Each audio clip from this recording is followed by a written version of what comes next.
ગુજરાત માથે તોળાતો વાવાઝોડાનો ભયંકર ખતરો। કેટલાય વર્ષો પછી મિત્રો ગુજરાત રાજ્યની અંદર એક ઐતિહાસિક ઘટના બનવા જઈ રહી છે। આજ વહેલી સવારથી જ સૌરાષ્ટ્ર અને કચ્છના કાંઠાના બંદરોની અંદર અમુક વિસ્તારોમાં તો મિત્રો 90 કિલોમીટર પ્રતિ કલાકની ઝડપના જોટાના પવનો પણ અનુભવાયા છે। અને હવે પછીની આવનારી કલાકો અમુક જેમાં મિત્રો 36 કલાક સુધી ગુજરાત રાજ્યના અમુક વિસ્તારોની અંદર તો વાવાઝોડાની સાથે તોફાની વરસાદની આગાહી। હવામાન વિભાગ તરફથી પણ મિત્રો આ સિસ્ટમ આવનારી કલાકોમાં વાવાઝોડાની અંદર પરિવર્તિત થાય તેવી શક્યતાને ભારતીય મોસમ વિભાગે પણ મિત્રો જાહેરાત કરી દીધી છે। અને જેને જોતા મિત્રો આ સિસ્ટમ આજ સાંજ અથવા તો રાત્રિના સમયગાળા બાદ પશ્ચિમી કાંઠાના કચ્છના ભાગો ઉપર આવે ત્યારે એ સિસ્ટમને હવામાન વિભાગ વાવાઝોડાની અંદર જાહેર કરશે। જોકે મિત્રો અત્યારે કેટલી ખાનગી સંસ્થાઓ તરફથી વાવાઝોડાના ટ્રેકને લઈ ટ્રેક કરી રહેલી એજન્સીઓએ આ સિસ્ટમને અત્યારે વાવાઝોડા તરીકે ટ્રેકો કરી રહી છે। ત્યારે મિત્રો આપણે આજના વિડીયોની અંદર જાણીશું કે રાજ્યની અંદર કઈ એવી ઐતિહાસિક ઘટના વાવાઝોડાને લઈને બનવા જઈ રહી છે। તો બીજી તરફ રાજ્યના જાણી લો અમુક વિસ્તારના લોકોએ ખાસ સાવચેતી રાખવી પડશે ને મિત્રો ઘરની બહાર બિનજરૂરી નીકળવા ન માટે કલેક્ટરો તરફથી આદેશો આપી દેવામાં આવેલા છે। એટલું જ નહીં, રાજ્યની અંદર પડી રહેલા ભારેથી અતિ ભારે વરસાદની સ્થિતિને જોતા અમુક વિસ્તારોની અંદર તો મિત્રો મોબાઈલના નેટવર્કો પણ ઠપ થઈ ચૂક્યા છે। કેટલાય હાઈવે ભારે વરસાદના કારણે ધોવાણા છે ને જેને જોતા એસટી ટ્રીપોને પણ ભારે અસર થઈ છે। ને મિત્રો જાણી લો કે રાજ્યના કયા ભાગોની અંદર આ પ્રકારની જોવા મળી છે જનજીવન અસ્તવ્યસ્તવાળી સ્થિતિ। તો બીજી તરફ મિત્રો આપણે એ પણ જાણીએ તો હવામાન વિભાગ તરફથી આજે રાજ્યના કયા વિસ્તારોની અંદર મિત્રો ખાસ કરીને આજ સાંજ અને રાત્રિના સમયગાળા માટેના રેડ અને ઓરેન્જ એલર્ટના મોટા સિગ્નલો આપી દેવામાં આવ્યા। રાજ્યની અંદર ગત 24 કલાકની અંદર મિત્રો દ્વારકા, જામનગર અને કચ્છના કેટલાક વિસ્તારોની અંદર તો 10 થી લઈ 12 ઇંચ સુધીના અત્યંત ભયંકર વરસાદો ખાબક્યા છે। જેમાં કચ્છના નલિયાના કાંઠાના વિસ્તારો હોય માંડવી, મુન્દ્રા, ગાંધીધામ ત્યાં મિત્રો રાત્રિથી લઈ હજુ પણ તમે અત્યારનું લાઈવ સેટેલાઇટ પિક્ચર જોઈ શકો છો કે સતત આ સિસ્ટમના વાદળો એક જ સેન્ટર પરથી સતત ઉદ્ભવતા જોવા મળી રહ્યા છે। ને બપોર બાદ ફરી તમે જોઈ શકો છો કે કચ્છના માંડવી હોય, મુન્દ્રા હોય, આ સાથે જ નલિયાના દરિયાઈ પટ્ટીથી લઈ જામનગર, દ્વારકાના કેટલાય પંથકોની અંદર અત્યારે હજુ પણ ભારે તોફાની પવનોની સાથે વરસાદ જોવા મળી રહ્યા છે। તો બીજી તરફ મિત્રો સૌરાષ્ટ્રની અંદર હજુ પણ આ સિસ્ટમના વાદળો જે છાયવાડાના હશે કે જે સૌરાષ્ટ્રના કેટલાય ઉત્તરીય, મધ્ય સૌરાષ્ટ્ર સહિત દક્ષિણી સૌરાષ્ટ્રના ભાગો સુધી લંબાઈ શકે। આ સાથે જ મિત્રો હજુ ગુજરાતના મધ્ય ગુજરાત, ઉત્તર ગુજરાત અને દક્ષિણી ગુજરાતના ભાગોની અંદર પણ વરસાદની આગાહી રહેલી છે। તો આ તમામ અપડેટ આપણે મેળવીએ પહેલાં જો મિત્રો તમે અમારી આ ચેનલ પર નવા છો તો ખાસ મિત્રો આ ચેનલને સબસ્ક્રાઈબ કરી દેજો। સૌથી પહેલાં આપણે જણાવી દઈએ તો રાજ્યની અંદર અત્યારે આ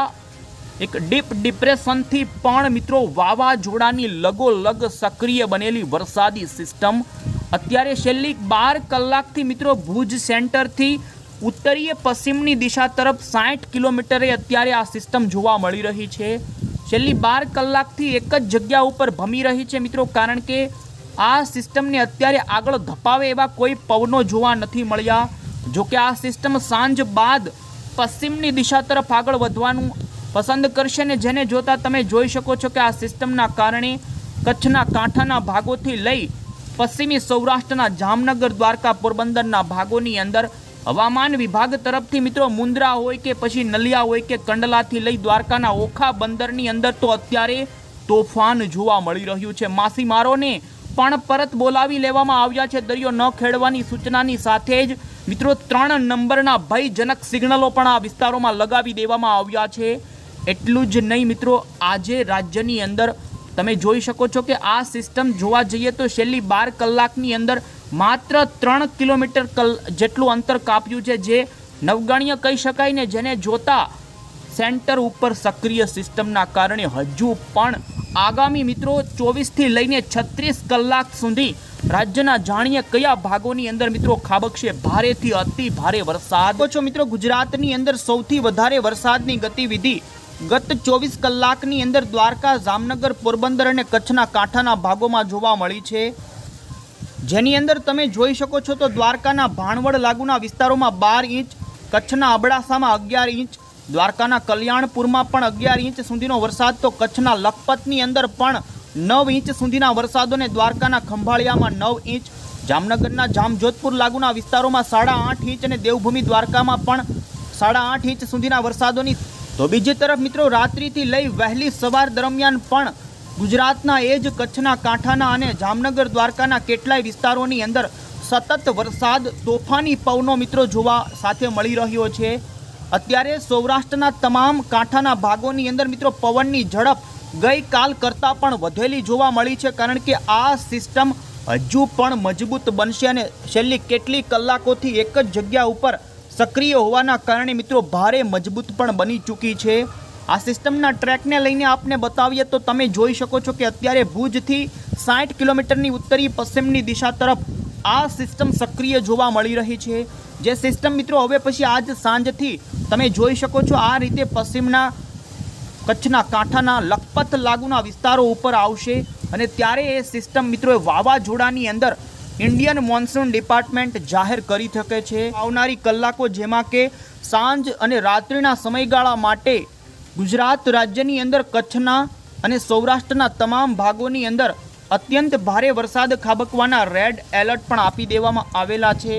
આ સાથે જ હજુ મધ્ય ગુજરાત, પૂર્વ ગુજરાત, ઉત્તરી પૂર્વ ગુજરાત સહિત દક્ષિણી ગુજરાતના ભાગોની અંદર પણ મિત્રો આવનારી કલાકો માટે હવામાન વિભાગ તરફથી ભારે વરસાદને લઈ યલો એલર્ટો આપવામાં આવેલા છે. આ સાથે મિત્રો આવતીકાલ 30 ઓગસ્ટના દિવસે પણ કચ્છના અને સૌરાષ્ટ્રના ભાગોમાં અતિ ભારે વરસાદનું ઓરેન્જ એલર્ટ આપવામાં આવેલું છે. તો બીજી તરફ તમે જોઈ શકો તો 30 તારીખના દિવસે આ સિસ્ટમ અરબી સમુદ્રની અંદર વાવાઝોડાની અંદર મિત્રો ભારે મજબૂત થઈ અને પશ્ચિમની દિશા તરફ આગળ વધતી જશે અને ગુજરાત રાજ્યની અંદર મિત્રો 36 કલાક બાદ કચ્છના અને સૌરાષ્ટ્રના જે ભાગોમાં અત્યારે વરસાદની ગતિવિધિ જોવા મળી રહી છે જેમાં ઘટાડો નોંધાય અને જેને જોતા 31 તારીખે પણ ગુજરાત શકે તેવું યલો એલર્ટ આપવામાં આવેલું છે. ને એ જ રીતે મિત્રો 1 સપ્ટેમ્બરના રોજ ફરી ગુજરાત રાજ્યની અંદર વરસાદની ગતિવિધિ ઉત્તર, મધ્ય અને દક્ષિણી ગુજરાતના ભાગોમાંથી શરૂ થશે, જેને લઈ યલો એલર્ટની ચેતવણી આઈએમડી તરફથી આપી દેવામાં આવેલી છે. અત્યારે મિત્રો તમે જોઈ શકો છો કે બપોર બાદ જે અત્યારનું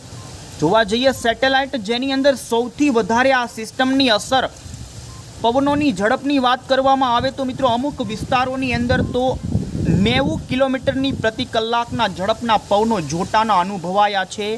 અને હજુ કચ્છના કાંઠાના ભાગોની અંદર મિત્રો આવનારી કલાકોમાં પવનની ઝડપ વધશે. સિસ્ટમ આગામી કલાકોમાં ભારે મજબૂત થાય તેવી પૂરી સંભાવના અને જેને જોતા કચ્છના, પશ્ચિમી સૌરાષ્ટ્રના, ઉત્તરી સૌરાષ્ટ્રના રાજકોટ, મોરબી આ સાથે જ મિત્રો જૂનાગઢ લાગુના વિસ્તારો સુધીના પંથકોએ ખાસ સાવચેતી રાખવી પડશે, કારણ કે વૃક્ષો ધરાશાયી થશે, પતરાઓ પણ ઉડી શકે તેવો ભયંકર પવન ઉડી શકે છે ને જેમાં 70 કિલોમીટર પ્રતિ કલાકની ઝડપના સરેરાશ પવનો અને અમુક વાર 80 થી 90 કિલોમીટર પ્રતિ કલાકની ઝડપના પવનો અને એનાથી વધારે પણ ઉડી શકે છે તેવી પૂરી સંભાવના જોવા મળી રહી છે. અને જેને લઈને તમે જોઈ શકો છો મિત્રો કે ગુજરાત હવામાન વિભાગ તરફથી ગુજરાતના જાણી લો આજે કયા જિલ્લાઓની અંદર મિત્રો રેડ અને યલો એલર્ટો જાહેર કરવામાં આવ્યા. તો મિત્રો આજે આવનારી કલાકો જેમાં સાંજ અને રાત્રિના સમયગાળા માટે કચ્છના તમામ વિસ્તારો હોય, પશ્ચિમી સૌરાષ્ટ્રના દ્વારકા, પોરબંદર, જામનગર આ સાથે મોરબી અને સુરેન્દ્રનગરના અમુક સીમિત વિસ્તારો જેમાં રાજકોટ, મોરબી લાગુના વિસ્તારો હોય, પોરબંદર, જૂનાગઢ અને હજુ દક્ષિણી સૌરાષ્ટ્રના ગીર સોમનાથ સુધીના પંથકોની અંદર મિત્રો આજે જેમાં કચ્છમાં અને પશ્ચિમી સૌરાષ્ટ્રના દ્વારકા, જામનગર લાગુના વિસ્તારોમાં ભારેથી અત્યંત ભારે વરસાદ, તો બીજા અન્ય વિસ્તારોની અંદર અતિશય અતિ ભારેના વરસાદો અને બાકીના મિત્રો અમરેલી, ભાવનગર, બોટાદના પંથકોની અંદર પણ હવામાન વિભાગે આજે મિત્રો અત્યંત ભારે વરસાદનું રેડ એલર્ટ જાહેર કર્યું છે. સાથે મિત્રો ઉત્તર ગુજરાત, મધ્ય ગુજરાત અને દક્ષિણી ગુજરાતના તમામ જિલ્લાઓની અંદર હજુ પણ છૂટાછવાયા પંથકોની અંદર ભારે વરસાદને લઈ યલો એલર્ટ હવામાન વિભાગે જાહેર કર્યું છે. તો સાથે મિત્રો આવતીકાલના મેપની અંદર તમે જોઈ શકો આવતીકાલે સિસ્ટમ કચ્છના દરિયાના કાંઠાના અરબી સમુદ્રની અંદર ધકેલાય અને જેને જોતા કચ્છના દ્વારકા, જામનગર, પોરબંદર આ સાથે સૌરાષ્ટ્રના તમામ વિસ્તારોની અંદર હજુ આવતીકાલે પણ અતિ ભારે વરસાદનું ઓરેન્જ એલર્ટ રહેશે અને દક્ષિણી ગુજરાતના ભાગોમાં જેમાં સુરત, નવસારી, વલસાડ, તાપી, ડાંગ, ભરૂચના પંથકોની અંદર આવતીકાલે મિત્રો ભારે વરસાદને લઈ યલો એલર્ટ રહેશે। આ સાથે 31મી તારીખ મિત્રો આ સિસ્ટમની અસરની છેલ્લો દિવસ હશે ને જેમાં તમે જોઈ શકો કચ્છના અને પશ્ચિમી સૌરાષ્ટ્રના ભાગોની અંદર ભારે વરસાદ ખાબકવાનું યલો એલર્ટ જાહેર કરવામાં આવેલું છે। આ સાથે મિત્રો 1 સપ્ટેમ્બરના રોજ આ સિસ્ટમની અસર એકદમ નહિવત થઈ જશે। ત્યારબાદ ફરી નૈઋત્યના મોસમી પવનોની અસરના કારણે મિત્રો દક્ષિણી ગુજરાતના ભાગોની અંદર તમે જોઈ શકો 1 સપ્ટેમ્બર, 2 સપ્ટેમ્બર અને 3 સપ્ટેમ્બરના મેપોની અંદર યલો એલર્ટની ચેતવણી। પછી મિત્રો આપણે જાણીએ તો ગુજરાત રાજ્યની અંદર વાવાઝોડાને લઈ કઈ ઐતિહાસિક ઘટના બનવા જઈ રહી છે। મિત્રો વાવાઝોડા સામાન્ય રીતે સાગરોની અંદર તૈયાર થતા હોય છે, પરંતુ આ કચ્છની અંદર અત્યારે જે સક્રિય વરસાદી સિસ્ટમ જોવા મળી રહી છે એ સિસ્ટમ મિત્રો જમીન ઉપરથી તૈયાર થઈ અને વાવાઝોડું બને તેવી ઘટના બનશે। આપને જણાવી દઈએ તો 1976ની અંદર આવી એક ઘટના બની હતી ને ત્યારબાદ 46 વર્ષ બાદ આ એક પ્રથમવાર ફરી એક ઘટના બની રહી છે કે જેમાં જમીન ઉપરથી સક્રિય સિસ્ટમ ડીપ ડિપ્રેશનથી વધારે મજબૂત થઈ અને મિત્રો સાયક્લોનની અંદર કન્વર્ટ થઈ રહી છે। આવનારી કલાકોની અંદર મિત્રો આઈએમડી તરફથી પણ જેમાં કચ્છના કાંઠાના ભાગો ઉપર આ જ્યારે ડીપ ડિપ્રેશન આવશે ત્યારે એ ડીપ ડિપ્રેશનમાંથી મિત્રો સાયક્લોનની અંદર હવામાન વિભાગ જાહેર કરશે અને મિત્રો આવી ઘટના વર્ષોની અંદર માત્ર ક્યારેક જ બનતી હોય છે ને આ ઓગસ્ટ મહિનાની અંદર મિત્રો ચોમાસાની અંદર વાવાઝોડાઓ તૈયાર નથી થતા, પરંતુ ચોમાસાની અંદર આ સિસ્ટમ વાવાઝોડાની અંદર પરિવર્તિત થાય। આપને જણાવી દઈએ ક્લાઇમેટ ચેન્જ અને અત્યારે અમુક જે સંભાવનાઓ રચાઈ રહી છે જેમાં પેસિફિક મહાસાગરની અંદર મિત્રો લા નીનોની અસર શરૂ થઈ ગઈ અને જેને જોતા આ પ્રકારે બંગાળના ઉપસાગરના વિસ્તારોમાંથી આવનારી સિસ્ટમો કે જે મેદાની પ્રદેશો ઉપર મિત્રો આ વર્ષે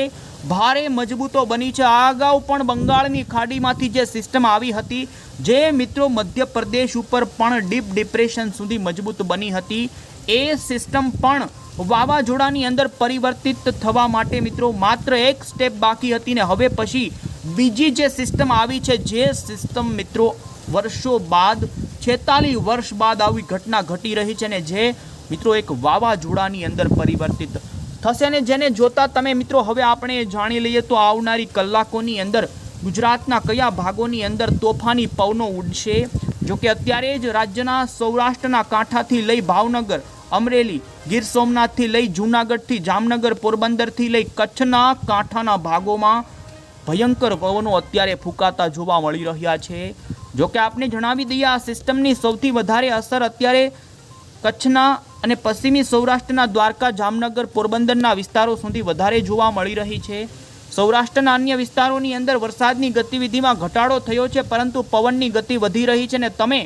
બપોર બાદનું સેટેલાઇટ પિક્ચર પણ જોઈ શકો જેની અંદર મિત્રો આ સિસ્ટમના હવે પછી જે આઉટર ક્લાઉડો હોય છે એ સૌરાષ્ટ્રના અન્ય વિસ્તારો તરફ પણ ધકેલાતા જોવા મળી રહ્યા છે, જેમાં રાજકોટ, અમરેલી, આ સાથે જ ગીર સોમનાથ, જૂનાગઢ સુધી તો મિત્રો આ સિસ્ટમના તીવ્ર વાદળો આવી જ રહ્યા છે। તો ઉત્તરીય ગુજરાતના પણ ભાગો સુધી કચ્છમાંથી આ સિસ્ટમના વાદળો ધકેલાઈ રહ્યા છે અને મિત્રો આવનારી કલાકોની અંદર જેમાં મિત્રો આપને જણાવી દઈએ તો તમે જોઈ શકો છો કે ખાસ કરી સૌરાષ્ટ્રના અન્ય પંથકો હોય, આ સાથે જ દક્ષિણી ગુજરાતના પંથકો હોય અને મિત્રો મધ્ય પૂર્વ ગુજરાતના પણ અમુક વિસ્તારોની અંદર હળવા મધ્યમથી અમુક વિસ્તારોમાં ભારે પવનો ફૂંકાય તેવી સંભાવના।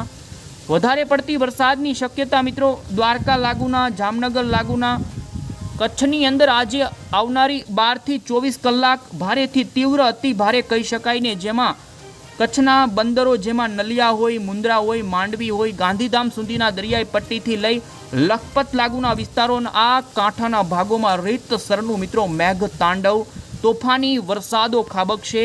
આ સાથે જ દ્વારકાના ઓખા બંદરની અંદર અત્યારે ભયજનક 3 નંબરનું સિગ્નલ તો લગાવી દેવામાં આવ્યું છે ને ઓખાની અંદર અત્યારે પવનની ઝડપ આપણે બતાવીએ તો તમે જોઈ શકો છો કે ખાસ કરી મિત્રો 60 કિલોમીટર પ્રતિ કલાકની ઝડપના પવનો સરેરાશ ફૂંકાઈ રહ્યા છે ને અમુક વાર 80 થી લઈ 90 કિલોમીટર સુધીના પવનો પણ અનુભવાતા જોવા મળી રહ્યા છે ને હજુ પણ આ સિસ્ટમ મિત્રો ભારે તીવ્ર બને અને જેના કારણે પવનોની ઝડપ હજુ પણ વધે ને જેના કારણે આ વિસ્તારના લોકોની અંદર સાયક્લોન એક બને ભયંકર સાયક્લોન બનવાની સંભાવના નથી, પરંતુ મિત્રો એક નબળા લેવલનું હલકી કક્ષાનું વાવાઝોડું તૈયાર થાય તે પૂરી શક્યતા જોવા મળી રહી છે। સાથે આપને જણાવી દઈએ તો અત્યારે નેટવર્ક સેવા જે જિલ્લાઓની અંદર ઠપ્પ થઈ છે ને જેને જોતા દ્વારકા, જામનગર, પોરબંદર, કચ્છ, આણંદ, વડોદરા, આ સાથે રાજકોટ અને મોરબી લાગુના પંથકોની અંદર મિત્રો તમે રહેતા હોય તો તમારા સિમની અંદર જો યોગ્ય નેટવર્ક ન આવતું હોય તો મિત્રો નેટવર્કની અંદર જઈ નેટવર્ક લખશો તો તમારું કોઈ પણ સિમ હશે તો કોઈ પણ નેટવર્ક ચાલશે, જેવું અત્યારે જાહેર કરવામાં આવ્યું છે। સાથે મિત્રો જણાવી દઈએ તો વિશ્વામિત્રી નદીના પાણી અત્યારે વડોદરામાં ઘૂસી ગયાના કારણે ત્યાં ભારે જનજીવન ઠપ્પ થયું છે, લોકોના ઘરોમાં પાણી ઘૂસી ગયા છે। તો બીજી તરફ જામનગર, દ્વારકા, પોરબંદરના કેટલાય હાઈવેની અંદર અત્યારે મિત્રો મુસાફરી કરવી ખૂબ જ મુશ્કેલ છે। આ સાથે જ કચ્છની અંદર તો ખાસ એ વિસ્તારના લોકોએ મિત્રો આજે બહાર ન નીકળવું ને હજુ આવનારી 48 કલાક સુધી કચ્છ માટે મોટો ભયંકર ખતરો કહી શકાય, માટે એ વિસ્તારના લોકોએ સાવચેતી રાખવી। સૌરાષ્ટ્રની અંદર પણ મિત્રો સુરેન્દ્રનગરથી લઈ રાજકોટ, મોરબી, જામનગર, દ્વારકા, ગીર સોમનાથ, જૂનાગઢના વિસ્તારના લોકોએ ખાસ સાવચેતી રાખવી પડશે। દક્ષિણી ગુજરાતના પંથકોની અંદર પણ ભારે પવનો ફૂંકાઈ શકે છે। અત્યારે ભાવનગરના મહુવા, રાજુલા, આ સાથે જ મિત્રો આ સાથે ઉના એ બંદરોની અંદર પણ તીવ્ર પવનો ફૂંકાતા જોવા મળી રહ્યા છે। મિત્રો નવી કોઈ આ લગતી અપડેટ હશે આ ચેનલ થકી અમે પળે પળ તમને સાવચેત